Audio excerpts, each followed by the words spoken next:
Have you ever lashed out at someone you care about and immediately regretted it? Ever felt a rush of panic over something completely harmless? Ever walked into a room and instantly felt like a child again? Small, insecure, desperate to be liked? Here's a truth most people don't want to admit. You didn't outgrow your childhood. You just learned to hide it. Carl Jung understood this better than anyone. He said, "In every adult, there lurks a child. An eternal child, something that is always becoming, never completed, and calls for unceasing care, attention, and education." But here's the problem. Most of us abandoned that child. We were taught to grow up, be strong, move on. So instead of healing the child inside, we buried it.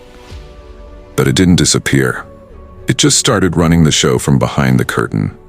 That moment you got triggered by a small comment, that wasn't your rational adult self. That was your 7-year-old self, still afraid of being judged. That moment you shut down in conflict, that wasn't maturity. That was the part of you that learned it wasn't safe to speak.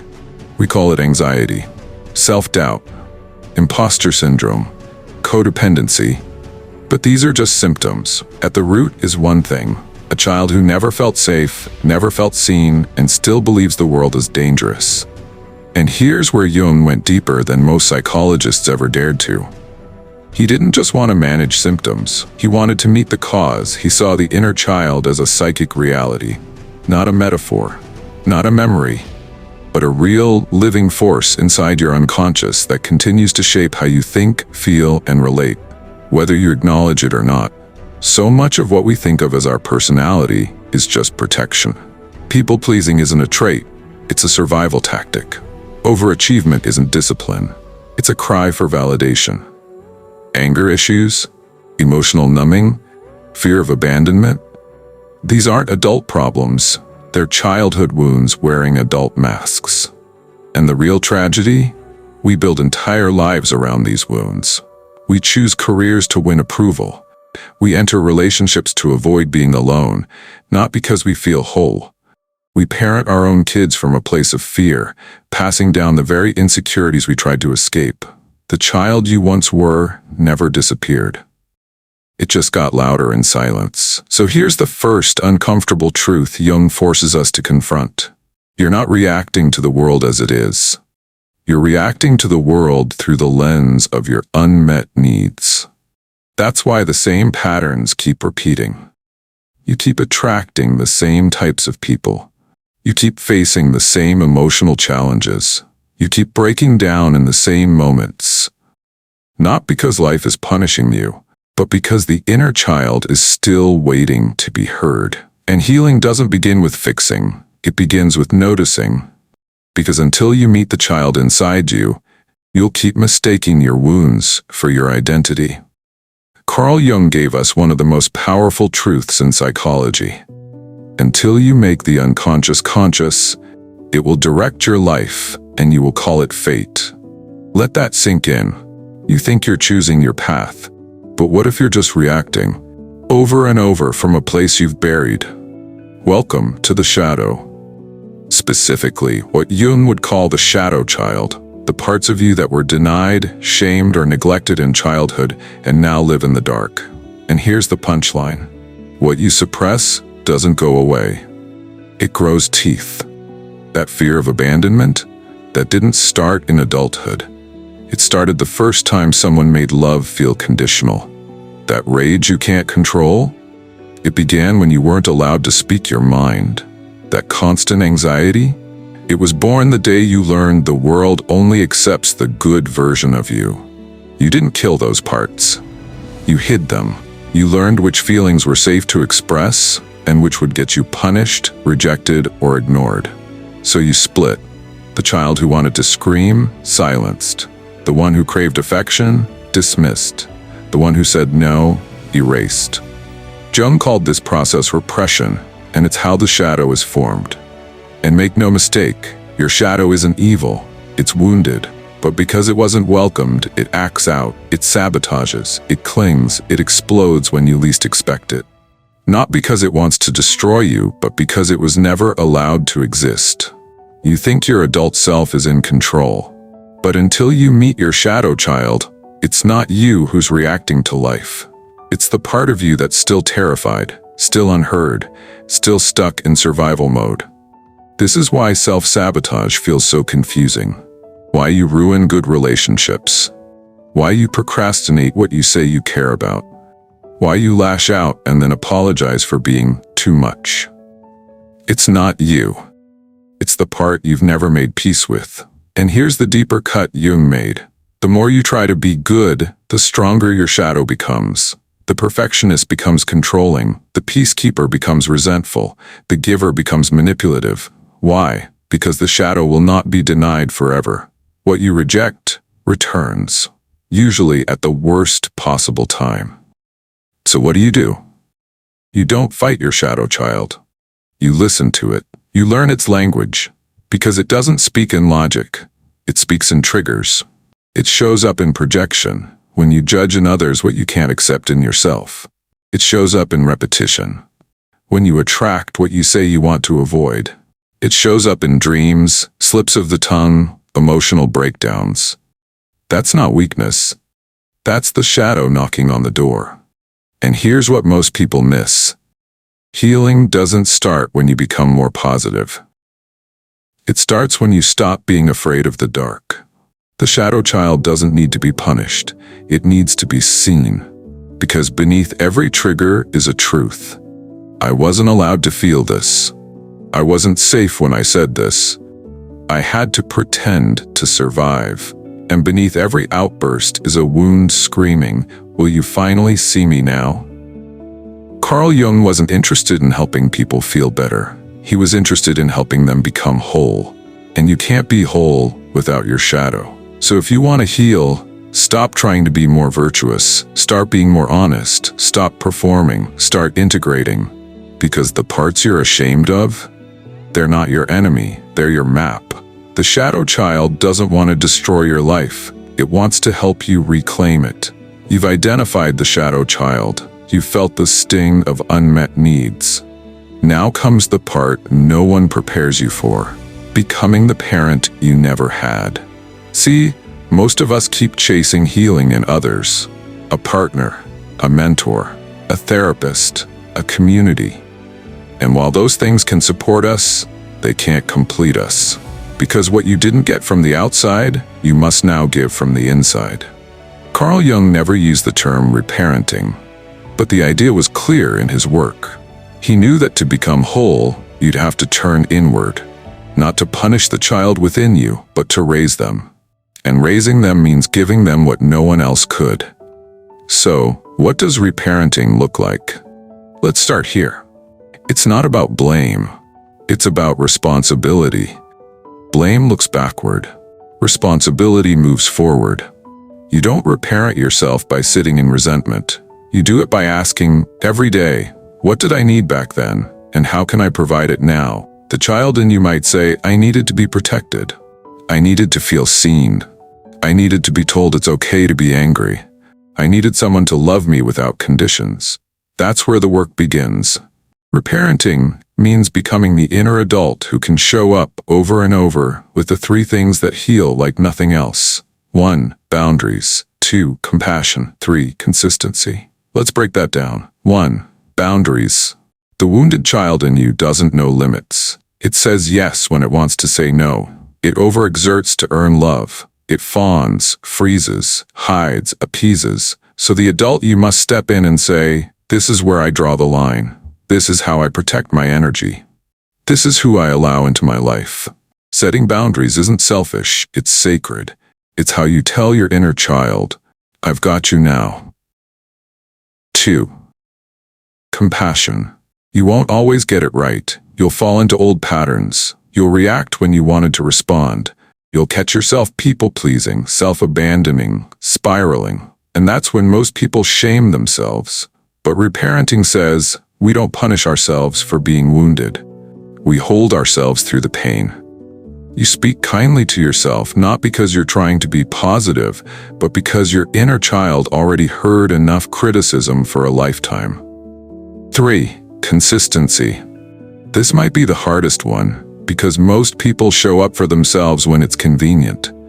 But healing requires you to show up especially when it's not. Your inner child doesn't trust words, it trusts patterns. So don't promise safety, prove it. Wake up and stretch. Eat something nourishing. Say no to something draining. Journal when you want to numb. Speak the truth when your instinct is to disappear. Reparenting isn't a one-time act, it's a new relationship with yourself. And Jung understood this. In fact, he believed that all neurosis, anxiety, depression, overthinking was often the result of a split self, the inner child screaming, and the adult self ignoring it. Integration happens not when you silence the child, but when you invite it into the light. Talk to that child. Ask what they need. Give them what they were denied. Because every time you do, something powerful happens. You stop searching for love in the places you lost it. You stop trying to fix your past by recreating it. You stop mistaking familiarity for safety. And that's when the patterns begin to break. Because the truth is, healing doesn't mean your inner child never gets triggered again. It means there's someone home now to care for them when they do. You become the calm voice in the storm, the steady hand in the chaos, the one who says, I see you, I've got you, we're safe. Carl Jung's entire psychology leads to this truth. You are not just the wounded child, you are also the one capable of healing them. And when that shift happens, you stop repeating your story and start rewriting it. You were never meant to be perfect. Let that land, because if you're still trying to fix yourself, to be always calm, always good, always happy, then you've missed the point of Carl Jung's work entirely. Jung didn't believe in perfection. He believed in wholeness. And wholeness isn't about removing the parts of you that are messy, angry, scared, or selfish. It's about integrating them, accepting them, understanding that the shadow doesn't disappear when you ignore it. It disappears when you acknowledge it. When you stop pretending that being healed means being flawless. Because here's the truth. Every time you strive to become a perfect version of yourself, you cut off parts of your soul to fit someone else's mold. That's not growth. That's self-abandonment. Perfection is sterile. It's a fantasy, one that keeps you trapped in shame.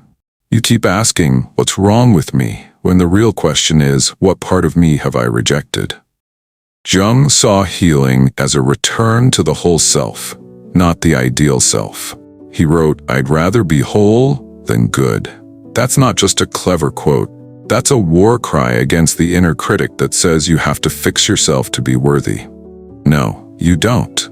The goal isn't to eliminate the chaos inside you, it's to hold it consciously, to become aware of it without letting it drive your behavior unconsciously. That's integration. That's individuation. That's what real healing looks like. And this is why most self-help misses the mark. It sells you the illusion that one day you'll be completely healed, fully peaceful, untouchable by pain. But Jung knew, life doesn't work like that. You don't transcend your pain by denying it. You evolve by entering it, facing it, and reclaiming the lost parts of yourself that you exiled long ago. The angry child, the jealous sibling, the lonely teenager, the insecure adult. They're still in you, still waiting for you to listen. Not to fix them, but to see them, to bring them home. Integration is the opposite of perfectionism. Perfectionism says, there's something wrong with me, and I have to fix it to be okay. Integration says, there's nothing wrong with me that presence and compassion can't hold. So if you're still chasing the fixed version of yourself, the version that never gets triggered, never feels feared, never doubts or overthinks, stop. You don't need fixing, you need to become whole. And wholeness includes your rage, your insecurity, your fear, your desire, all of it. The light and the dark. The parts you're proud of and the parts you've hidden. They all belong. Jung's forgotten gift to us wasn't a formula for perfection. It was a path back to ourselves. A reminder that what we're really looking for isn't to become someone else. It's to come home to who we already are. And when you stop trying to fix your shadow and start listening to it, you stop suffering from your pain and start learning from it. That's when you become dangerous, not because you're flawless, but because you're whole. There's a part of you still waiting for someone to come and finally give you the love, the safety, the acceptance you needed, but never got. That someone is you. Carl Jung knew this. He didn't just talk about the inner child as a metaphor. He saw it as a living presence inside us, a psychological reality. The child you once were still exists within you, still feels, still hopes, still fears, and most importantly, still drives your reactions. When you lash out over something small, that's not your adult self speaking. That's your inner child, unseen, unheard, protecting itself the only way it knows how. The question isn't whether the child lives inside you, it's whether you're showing up for it. Reparenting is the process of doing what no one else could, becoming the stable, loving, wise adult your younger self needed but didn't have. And no, this isn't about blaming your parents or rehashing old stories forever. It's about understanding that emotional neglect, even unintentional, leaves deep marks. And until those marks are acknowledged and cared for, they run your life. Here's the part most people miss. Your inner child doesn't need you to fix the past. It needs you to respond differently now. When you feel anxious, instead of panicking or suppressing it, can you pause and say, I'm here, you're safe, I've got you? When you feel rejected, instead of spiraling, can you comfort that younger part of you that learned love had to be earned? This is reparenting, and it's not a weekend exercise, it's a lifelong commitment. But it's also the foundation of real emotional freedom. Because if you don't reparent yourself, you'll keep unconsciously looking for someone else to do it. A partner, a friend, a boss, a guru. You'll keep hoping someone will finally give you what your child self needed. But that search is endless, and every disappointment will feel personal. Not because of what happened, but because of what it reawakened in you. Carl Jung said, "The greatest burden a child must bear is the unlived life of the parent. But the greatest act of liberation is choosing to break the cycle. It starts when you stop abandoning yourself in moments of pain, when you stop shaming your needs, when you stop silencing the voice that says, please just hold me, please just stay. You might feel silly at first, speaking gently to yourself, placing a hand on your chest, reassuring that younger version of you. But I promise, it's not weakness, it's reprogramming. It's healing the pattern that says, I don't matter unless I perform, or I'm only lovable if I never upset anyone. Those messages didn't start in adulthood. They were carved into your nervous system long before you had the words to challenge them. Now you do. Now you get to become the voice that says, you matter because you exist. You're safe with me. You don't have to earn your right to be here. You get to choose. Continue living from the wounds of a neglected child, or become the adult who breaks the cycle. This doesn't mean you'll never feel triggered again. It means you'll know what to do when it happens. You'll know how to recognize, hold, and respond, not from fear, but from presence. The world doesn't need more perfect people. It needs more whole people, integrated people, people who've gone back, picked up the pieces they left behind, and said, I'm not leaving you again. Reparenting your inner child doesn't just change how you feel, it changes who you are. And from that new self, strong, rooted, sovereign, you start to live a life that's finally yours. What if the part of you you've spent years trying to hide was actually the source of your strength? Carl Jung believed it was. He called it the wound that heals. Not because the pain disappears, but because the wound becomes the place where the light enters, where transformation begins. Most people try to escape pain. They bury it, numb it, overanalyze it, or pretend it's gone. But Jung knew the opposite was true. The only way out of suffering is through it. Here's what he saw. Your suffering isn't random. It's not punishment. It's not proof that you're broken. It's a signal, a message, a teacher. Every pain you carry holds insight. Every trauma hides a task. Every scar marks a place where your soul is asking you to pay attention. But we don't want to look. We want clarity without discomfort, growth without grief, confidence without challenge. And that's the trap. You cannot become whole by avoiding the places you've been fractured. The journey isn't to erase your wounds, it's to give them meaning. To ask, what is this pain teaching me about myself? What pattern keeps repeating and why? What part of me is still asking to be seen? Because when you stop seeing your pain as the enemy, something incredible happens. It starts to transform. The fear becomes fuel.